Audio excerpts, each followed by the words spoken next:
परों से नहीं हौसलों से ये उड़ान होती है और जीतते वो हैं जिनके इरादों में जान होती है।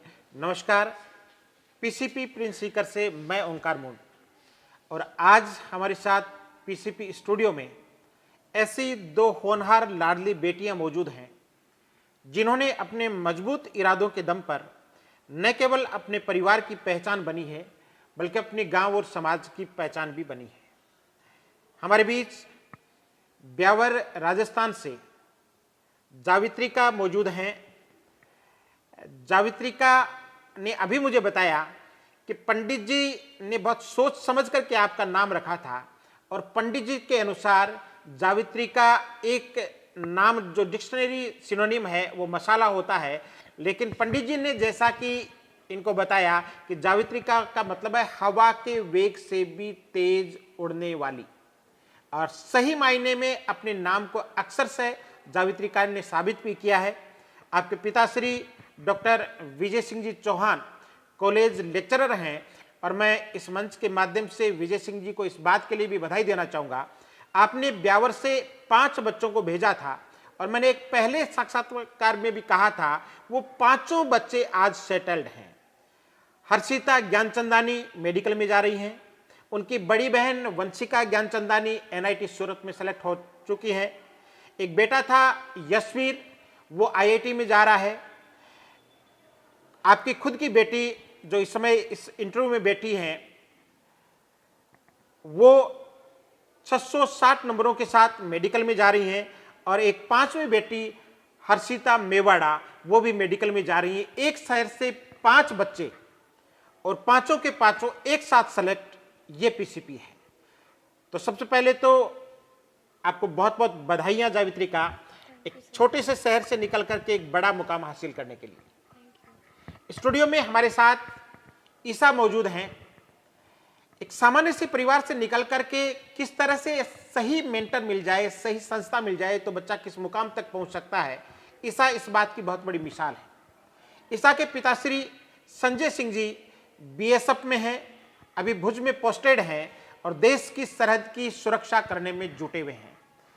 आपकी मम्मी गृहिणी है, यानी बिल्कुल एक सामान्य से परिवार से निकल करके 628 नंबरों के साथ आप मेडिकल में पहुंच रही हैं। रेवाड़ी हरियाणा का एक छोटा सा गांव टोहरा तिहाड़ा की आप रहने वाली हैं और अब इन दोनों बेटियों से हम बात करेंगे। सबसे पहले ईसा मैं आप तक पहुंचना चाहूंगा। आप अपने गांव तिहाड़ा रेवाड़ी हरियाणा की पहली डॉक्टर बनने जा रही हैं। Yes sir. और एक बेटी के रूप में बनने जा रही हैं। यस। गांव में कैसा माहौल है और आपके डॉक्टर बनने से पहले वहां बेटियों को लेकर के किस तरह का माहौल रहता था? देखिए हमारे गांव में तो मोस्टली लड़कियों के साथ यही होता है कि 12th पास आउट करते ही मतलब उनकी शादियां कर दी जाती है। उनको मतलब घर के काम सिखा दिए जाते हैं क्योंकि गांव में मोस्टली लड़कों पे फोकस किया जाता है। लेकिन मेरे पापा ने मुझे मतलब इतने पीसीपी में लेकर आए और मतलब इतनी अच्छी एजुकेशन दी, तो मतलब मैं इसका पूरा श्रेय अपने पापा को देना चाहूँगी। और जो मतलब मुझे पीसीपी में आने के लिए जो मोटिवेट किया था वो मेरे पिछले स्कूल की टीचर थी। उन्होंने मुझे बहुत मोटिवेट किया कि प्रियंका मैम थी, वो हिंदी की टीचर है। उन्होंने मुझे बहुत मोटिवेट किया कि तुम सीकर जाओ, वहाँ पे मतलब एजुकेशन सिस्टम बहुत अच्छा है, तुम बहुत अच्छा कर सकती हो। सो बस यहीं से मुझे मोटिवेशन मिला और मैं मतलब पीसीपी में आई। प्रियंका मैडम ने आपको गाइड किया कि आप सीकर जाओ, वहाँ का सिस्टम बहुत अच्छा है। यस उसके सर। बाद आप पीसीपी आई, तो मैडम ने जो कहा था और यहाँ एडमिशन के बाद आपने जो पाया उसमें कितना फर्क है? देखिए मैम ने जो कहा उससे मतलब उम्मीद से ज़्यादा ही मैंने पाया। मेरे पापा जो है बीएसएफ में है तो वो डिसिप्लिन को लेकर बहुत ज़्यादा स्ट्रिक्ट हैं और पीसीपी सीकर जो है वो मतलब डिसिप्लिन के लिए बहुत फेमस है यहाँ पे। और जैसा कि आप सभी जानते हैं कि सक्सेस में डिसिप्लिन का कितना रोल होता है, तो बस पापा के लिए पीसीपी बेस्ट है। सो पापा ने यहीं पे मतलब पापा सीधा सीकर में, पापा ने और कोई कोचिंग देखी नहीं, वो सीधा पीसीपी में आए और एडमिशन मतलब जिस दिन पीसीपी का डिसिप्लिन भाग गया उनको। Yes sir.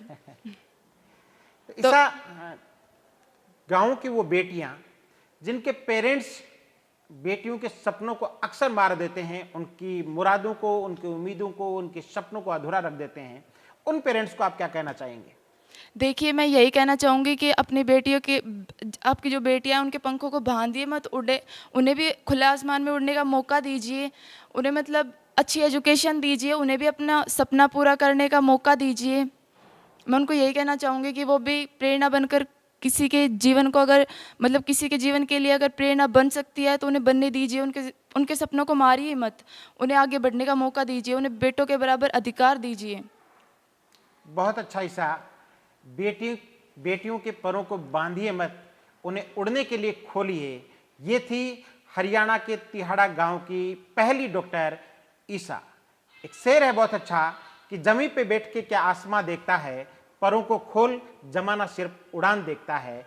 और ईसा की उड़ान आज पूरा तिहाड़ा गांव देख रहा है, आसपास के गांव देख रहे हैं। ईसा आपको बहुत बहुत बधाइयां और Thank you, sir. शुभकामनाएं Thank you एक so much. मेडिकोज के रूप में अपना सफर शुरू करने के लिए और भविष्य में एक अच्छी डॉक्टर बन करके समाज की सेवा करने के लिए। Thank you so much. अब मैं जावित्रिका तक पहुंचता हूं। जावित्रिका हवा के वेग से भी तेज उड़ने वाली 660 नंबरों के साथ आप मेडिकल कॉलेज में जा रही हैं। 12th पास करके आप पीसीपी आई थी। 12th तक आपने सिर्फ स्कूलिंग की थी। तो पहले तो आप उन विद्यार्थियों के लिए मिसाल हैं जिन्होंने 12th तक स्कूलिंग की है और ये मान लेते हैं कि कंपटीशन में तो अक्सर फाउंडेशन वाले बच्चे ही सेलेक्ट होते हैं, लेकिन आपने एक बेहतरीन स्कोर के साथ इस बात को साबित किया है कि मन में अगर जील हो, जुनून हो, तो कभी भी इस मुकाम को हासिल किया जा सकता है। आपके पापा प्रिंस में प्रैक्टिकल लेने के लिए आए थे, विजय सिंह जी चौहान जी सर। और उन्होंने यहाँ का माहौल देखा, तो आपको पढ़ने के लिए तो बाद में भेजा। यहाँ से जाने के बाद उन्होंने यहाँ के माहौल के बारे में, कैंपस के बारे में क्या घर पे जाकर के क्या चर्चा की? सर उस वक्त तो मैं मतलब 8th या 7th में थी, तो उस वक्त तो बताया नहीं। जब 10th करी उसके बाद 11th 12th हमारी मतलब ब्यावर में ही कोचिंग है, साइंस ट्यूशन क्लासेस है वो। तो पापा वहाँ टीचर है, पापा लेक्चरर है, कॉलेज लेक्चरर है केमिस्ट्री के। तो 11th 12th तक तो पापा ने सोचा कि मेरे अंडर ही रहेगी तो अच्छा रहेगा। उसके बाद वो पापा के दिमाग में यही था कि सीकर में एक ही है, पीसीपी है, और मैं वहाँ गया भी हूँ तो एक बार वहाँ चलते हैं। तो हमारे घर पे मेरे साथ मेरी एक छोटी बहन का भी एडमिशन यहाँ पे हुआ है। तो हम लोग बस देखने आए थे, घर पे कह के आए थे कि बस देखने जा रहे हैं।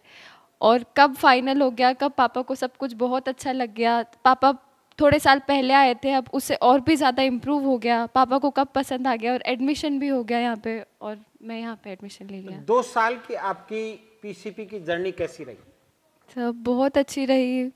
पहला साल तो ऐसा था, बहुत ज़्यादा बर्डन था क्योंकि स्कूलिंग करके आए थे। स्कूलिंग में इतना ज़्यादा नहीं पढ़ाते डीप में, तो यहाँ के टीचर्स ने बहुत ज़्यादा मोटिवेट करा था, बहुत ज़्यादा सपोर्ट करा। सबसे ज़्यादा मुझे सपोर्ट करा राकेश सर ने और पुनीत सर ने। पुनीत सर ने फिज़िक्स में न्यूमेरिकल अप्रोच कैसे लगाते हैं वो पुनीत बहुत। सर का वो डायलॉग अक्सर आपके दिमाग में कौनता रहता होगा कि देखिए, करेले को देखते रहने से डायबिटीज ठीक नहीं होगी, करेले का जूस निकाल करके पीने से डायबिटीज ठीक होती है। जी सर, तो जी फिजिक्स सर। को पढ़ते रहने से फिजिक्स नहीं आएगी, फिजिक्स के न्यूमेरिकल सॉल्व करने से फिजिक्स आएगी। तो मैं थोड़ा सा और जानना चाहूँगा, अक्सर बच्चे हर इंटरव्यू में ये कहते हैं कि यहाँ के टीचर्स बहुत मोटिवेट करते हैं, स्टूडेंट का बहुत अच्छा सपोर्ट करते हैं, उसको अंगुली पकड़ करके आगे बढ़ाते हैं। ये बियॉन्ड क्लासरूम टीचिंग होता है। क्लासरूम टीचिंग टीचर की ड्यूटी है, और बियॉन्ड क्लासरूम वो जो ड्यूटीज निभाते हैं वो उनकी मॉरल ड्यूटी है, क्लासरूम उनकी प्रोफेशनल ड्यूटी है। तो मॉरल ड्यूटी के मामले में पीसीपी के टीचर्स कैसे हैं? पीसीपी के टीचर्स सर हर एक फील्ड में अच्छे ही हैं, चाहे वो स्टूडेंट को सपोर्ट करना हो, उसको मोटिवेट करना हो, उसको कुछ सिखाना हो, डाउट काउंटर्स पे उनका रोल रहता है। हर एक में सर पीसीपी बेस्ट ही है। बाकी जो बच्चे आपकी तरह से सेलेक्ट होना चाहते हैं, मेडिकोज बनना चाहते हैं, उनके लिए आप क्या कहना चाहेंगे? उनके लिए मैं यही कहना चाहूँगी, सबसे पहले तो तुम्हें नीट में सेलेक्ट होने के लिए या किसी भी कंपटीशन में सेलेक्ट होने के लिए अपने टीचर्स पर ब्लाइंड ट्रस्ट होना चाहिए। टीचर जो कहता है वो सही कहता है, क्योंकि वो कुछ सीख के आया है, कुछ मुकाम हासिल करके आया है। तो आपको अपने टीचर्स पर सबसे ज़्यादा ट्रस्ट होना चाहिए। सेकंड थिंग, तुम्हें कंपटीशन के लिए खुद में एक कंसिस्टेंसी होनी चाहिए कि ब्रेक नहीं आना चाहिए बीच में, और रेगुलर प्रैक्टिस, रेगुलर, जैसे नीट के लिए तो था कि रिपीटेटिव रिवीजन चाहिए। रिपीटेटिव रिवीजन, ये हमारे राकेश सर का फेवरेट डायलॉग है। नीट के लिए रिपीटेटिव रिवीजन होना चाहिए और डाउट काउंटर्स रेगुलर विजिट करने चाहिए। चलिए ईसा, आप क्या कहना चाहेंगी जो बच्चे मेडिकल में जाना चाहते हैं? देखिए, राकेश सर का एक फेमस डायलॉग है कि हमें ज़्यादा नहीं पढ़ना है, कम को ज़्यादा बार पढ़ना है।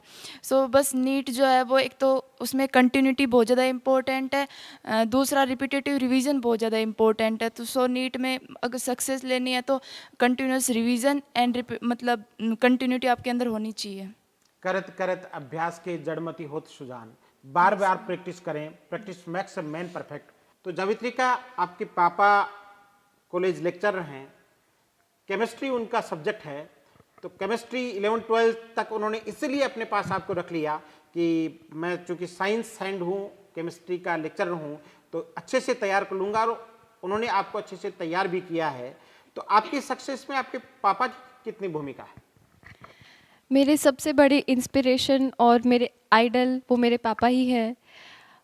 मुझे कुछ ऐसा करना था कि बचपन से क्या है ना, मतलब पापा को सब जानते हैं हमारे शहर में, तो बचपन से मेरी ये पहचान थी कि ये डॉक्टर साहब की लड़की है, ये विजय जी की लड़की है, चौहान साहब की लड़की है।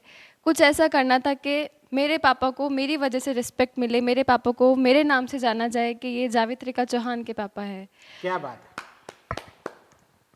आने वाले समय में डॉक्टर विजय सिंह चौहान को डॉक्टर जावित्रिका के पापा के रूप में जाना जाएगा। आपने अपने पापा का सपना साकार किया है, आपको बहुत बहुत बधाइयाँ।